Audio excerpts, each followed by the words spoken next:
Welcome to my channel Orbit of Learning by Swati Singh.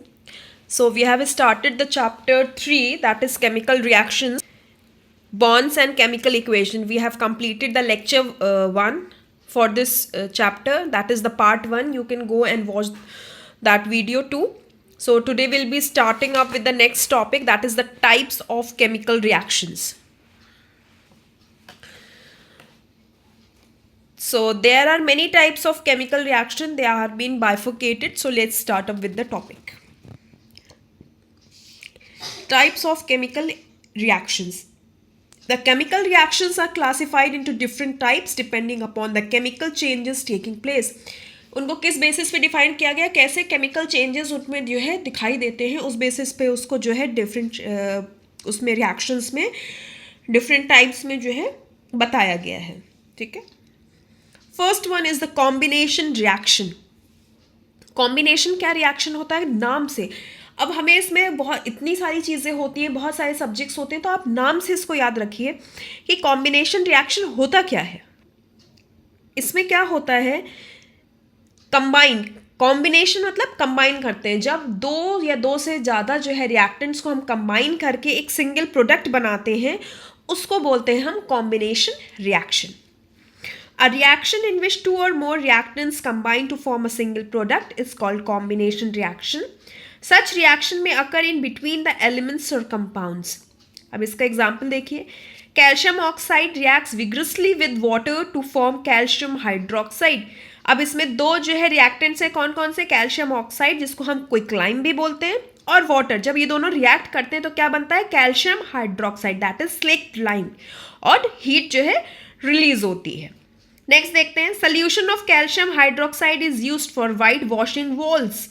अब हमारा ये जो कैल्शियम हाइड्रोक्साइड, इसको हम लेमन लैंग्वेज में अगर बोलते तो चूना. पहले ज़माने में क्या होता, चूने को जब पानी में मिलाते थे तो उससे क्या करते थे हम, जो है दीवारों को जो है वॉश करते थे. वाइट वॉश जिसको कहते हैं ना, वो होता था. Calcium hydroxide reacts slowly with carbon dioxide in air to form a thin layer of calcium carbonate on the walls, which gives a shiny appearance to the walls. अब ये कैल्शियम हाइड्रोक्साइड क्या होता है, जो हमारे जो है एटमॉस्फेयर में जो कार्बन डाइऑक्साइड रहता है उससे रिएक्ट करके क्या बनता है, कैल्शियम कार्बोनेट, जो कि एक शाइनी अपीयरेंस देता है हमारी वॉल्स पे. Other examples of combination reactions are burning of coal, formation of water from H2 and O2, that is H2O मिलता है. ठीक है.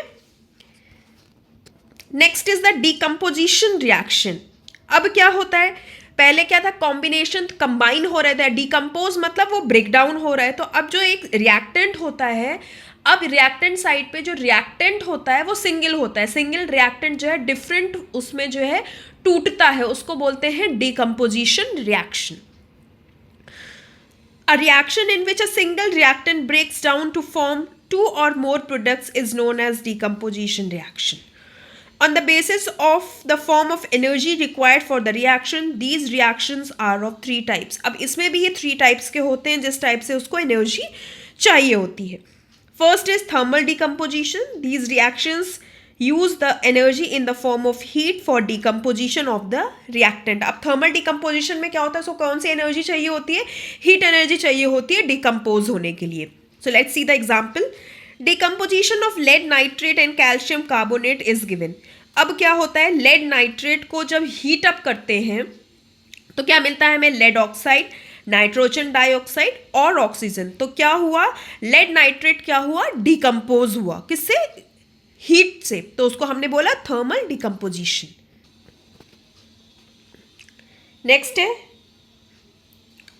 Calcium carbonate. जब हीट होता है तो क्या होता, मिलता है हमें क्विकलाइम और कार्बन डाइऑक्साइड. नेक्स्ट इसका है डिकम्पोजिशन रिएक्शन का जो टाइप है वो है इलेक्ट्रोलिसिस. इसमें क्या होता है, इलेक्ट्रिसिटी यूज होती है फॉर द डिकम्पोजिशन. थर्मल में हीट यूज होती थी, इलेक्ट्रोलिसिस में इलेक्ट्रिसिटी यूज होती है. These reactions involve the use of electric energy for the decomposition of the reactant molecules. In this process, positive charge accumulate at cathode and negative charge accumulate at anode. अब क्या होता है, ये decompose कैसे होता है, इलेक्ट्रिसिटी से. अब इसमें क्या होता है, जो पॉजिटिव चार्ज है वो कैथोड की साइड इकट्ठा हो जाता है, और जो हमारा नेगेटिव चार्ज है वो एनोड की साइड इकट्ठा हो जाता है. Let's see the example, that is water. Water में को जब हमने इलेक्ट्रोलिसिस किया तो क्या बना हमारा? हाइड्रोजन और oxygen. Next is photolysis. Photolysis में हमको कौन सी एनर्जी यूज हुई? Sunlight. These reactions involve the use of light energy for the purpose of decomposition. That is decomposition of silver halide. Silver chloride को जब फोटोलिसिस किया तो क्या बना? मिला हमें सिल्वर और क्लोरीन. उसी तरह सिल्वर ब्रोमाइड को जब हमने फोटोलिसिस किया तो क्या मिला हमें? सिल्वर और bromine. Above reaction is used in black and white photography. ये जो रिएक्शन है ये किस में यूज होता है? ब्लैक एंड वाइट जो फोटोग्राफी होती थी उसमें यूज होता है. देखिए हमारी जो डे टू डे लाइफ है उसमें जितनी भी चीज़ें हैं कहीं ना कहीं वो जो है उसमें साइंस इन्वॉल्व्ड है. हर चीज़ में साइंस इन्वॉल्व्ड है. तो वही सब चीज़ें हैं जो हम पढ़ रहे हैं. थर्ड क्या है? Displacement reaction. A reaction in which more reactive element displaces less reactive elements from its compound present in the dissolved state is called the displacement reaction. अब आप डिस्प्लेसमेंट से कहिए, डिस्प्लेसमेंट मतलब खिसकाना, एक तरीके से समझ लीजिए. अगर आप वर्ड्स को पकड़ के रखेंगे तो आपको ईजिली याद होगा. अब इसमें क्या होता है? जो कि लेस रिएक्टिव सब्सटेंस होता है उसको मोर रिएक्टिव सब्सटेंस क्या कर देता है? खिसका देता है. एक तरीके से कोई जो कमज़ोर है उसको धक्का दे देता है. ये समझ लीजिए.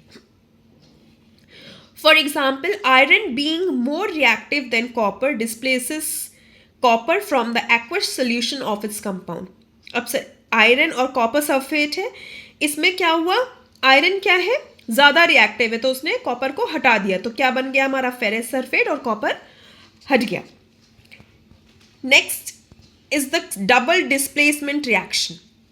डबल डिस्प्लेसमेंट से आप समझ लीजिए दो जो वो है, the reaction in which two different ions और groups of atom in which reactant molecules exchange ions between each other is double displacement reaction. जो दो आयंस होते हैं वो आपस में क्या करते हैं? एक्सचेंज करते हैं. The reaction that produces a precipitate is known as precipitation reaction.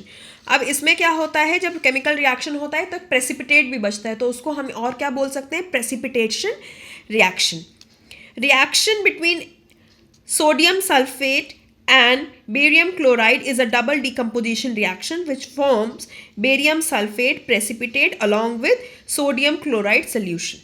ठीक है, ये इसकी केमिकल इक्वेशन दे रखी हुई. Next is the neutralization reaction. अब इसमें क्या होता है? न्यूट्रलाइजेशन रिएक्शन में क्या होता है? जब एसिड रिएक्ट करता है बेस के साथ तो वो क्या बनाता है? सॉल्ट बनाता है. उसको क्या हम बोलते हैं? Neutralisation reaction. चैप्टर 7 में ये चैप्टर है तो उसमें ये दिया हुआ है, एसिड बेसिस एंड सॉल्ट्स में ये न्यूट्रलाइजेशन.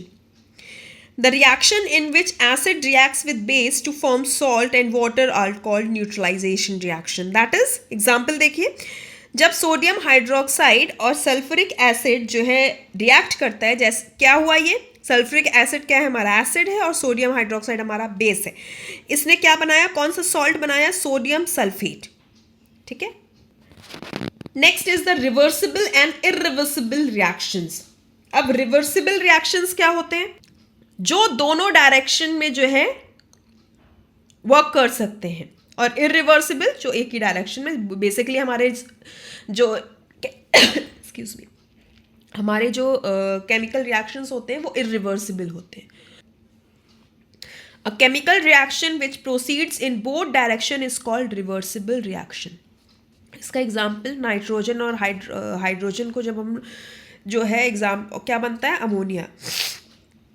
ये किसका एग्जाम्पल है? रिवर्सिबल का. और इरिवर्सिबल का क्या है? A chemical reaction which proceeds only in one direction is called irreversible. इसका सोडियम हाइड्रोक्साइड, सल्फ्यूरिक एसिड जो इसने सॉल्ट बनाया, sodium sulphate and water. Next is the exothermic and endothermic reactions.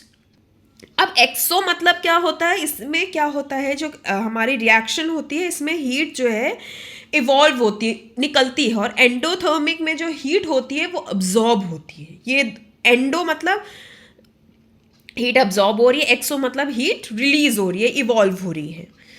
Reactions occurring with the evaluation of heat energy are called exothermic reaction, that is respiration, decomposition, burning of natural gases, etc.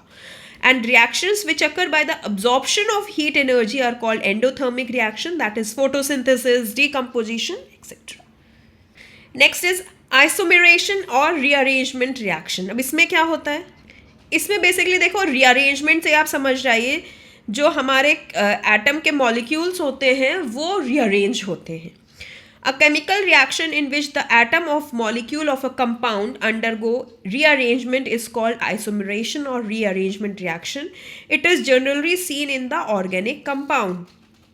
Ammonium cyanide से क्या होता है हमारा ये rearrange, इसके जो molecules होते हैं एटम के, यूरिया बनता है. Next is the hydrolysis. It is a reaction between salts of weak acids और वीक बेस विद वाटर. जो एसिड के और बेस के जो वीक सॉल्ट्स होते हैं उनका रिएक्शन किससे होता है, वाटर के साथ, तो होता है हमारा hydrolysis. Due to high dielectric constant, water has very strong hydrating tendency. It dissolves many ionic compounds. However, certain covalent and some ionic compounds are hydrolyzed in water. That is sodium acetate. Water में जब होता है तो क्या बनता है हमारा acetic acid और सोडियम हाइड्रोक्साइड. ये हमारे एक एसिड है, एक ये salt. Next is the photochemical reaction. These chemical reactions take place in the presence of sunlight. ये तो बहुत ही बेसिक है, ये हमने बहुत बार पढ़ रखा है, लेकिन फिर भी इसमें क्या होता है, फोटोसिंथेसिस का क्या है, केमिकल इक्वेशन. अगर आपको नहीं पता है तो प्लीज़ इसको स्क्रीनशॉट ले लीजिए. The rate of photochemical reaction is affected by the intensity of light. Photochemical reaction किस पे डिपेंड करता है, लाइट पे. तो जितनी ज़्यादा लाइट होगी उतना ज़्यादा फोटोकेमिकल रिएक्शन होगा. Photosynthesizers is a substance which brings about a reaction without undergoing any chemical change. In the process of photosynthesis, chlorophyll acts as a photosensitizer. Photosynthesis के केस में कौन फोटोसिंथेसाइजर की तरह वर्क करता है, हमारा क्लोरोफिल.